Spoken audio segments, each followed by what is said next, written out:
pancen atos tenan kowe mati dening aku.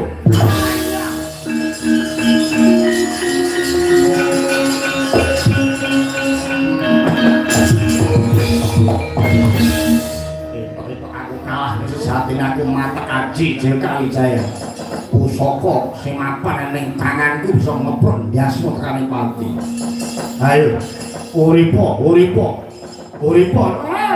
Laka kerasa apa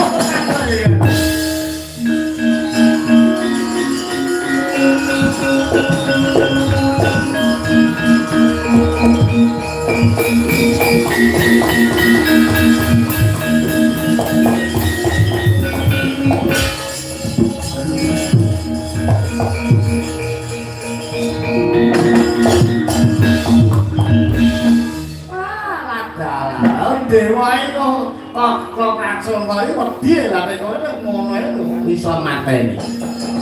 Menika kula saking krida kula. Wah, dadal pancen ampuh tenan inggih. Wong pekan tenan lho nggih. Kowe bisa mateni karo musuh. Inggih kula ya. Waktu dina kalegan iki saka paring Adi Prabasti Betara Guru wis dawuh lawan ulun. Waktu dina kalegan iki gandeng Naga Prasota wis tekaning pati. Iki dadi tunggal nadan kloso sakiwa tengene kene aja nganti ana nirmala senggala tanduran sak panunggale aja nganti ana memolo utawa tetanduran sing mapan kene aja nganti rusak mergo wis ditumbali lawan si Naga Prasota iki. Makaten wis nek karo becik tandurane para kalogen yang penting sawas itu bali karo Naga Prasota. Keparing paduka kowe tak paringi tenger saka keparing Adi Guru Wasi Jaladara Kakrasana Halayudha ya kowe Baladewa balaning dewa.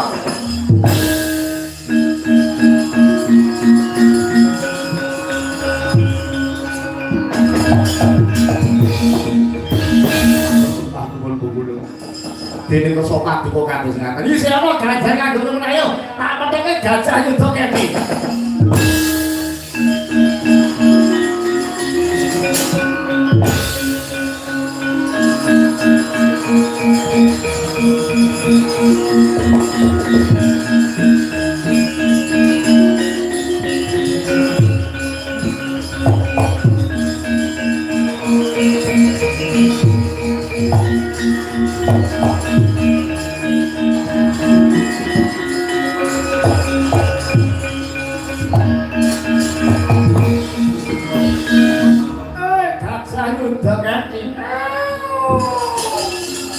Ayo wong gajah ora iso omonge tak sabda kowe bisa kandha yudha kene.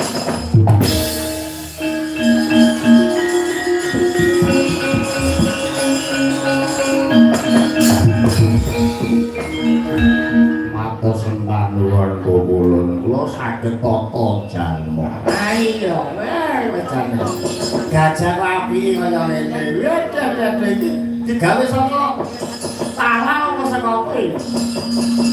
Nggih, nyatanipun kula kados ngaten. Kula menika Yudha Gadi. Dityanipun Kanjeng Sinuwun Prabu Naga Prasanta. Naga Prasanta wis tekaning pati. Wah, sampun almarhum. Iya wis pati. Innalillahi rajiun. Lho, gajah wis Islam lho agamane. Malah kaya kancaku krungu kancane mati kok alhamdulillah.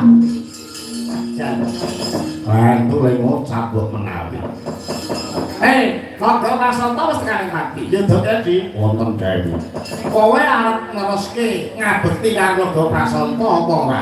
Lho, lha pripun to wong wis mati kok ngabekti. Naga Prasanta tekaning mati sing mateni Kakrasana. Nek kowe sing kepengin mukti nyaka mati Bandendra, kowe gelem dadi titiyane Kakrasana ya si Baladewa iki besok bakal dadi ratu ning Mandura. Nek kowe lagi dadi titiyane Baladewa, kowe bakal sirna Margalayu. Nek sing numpaki Kakrasana kula gelem. Nek sing numpaki liyane kula wegah. Mungkin nek numpak diusus-usus mungkin awak kula rusak. Kakrasana nek numpaki aku alon-alon ya. Aja diusus-usus aku iki gajah nek kono ayu banter ora iso. Iya, matur sembah Yudha Gadi. Wes masa bolono. Yudha Gadi dadi tumpale Baladewa.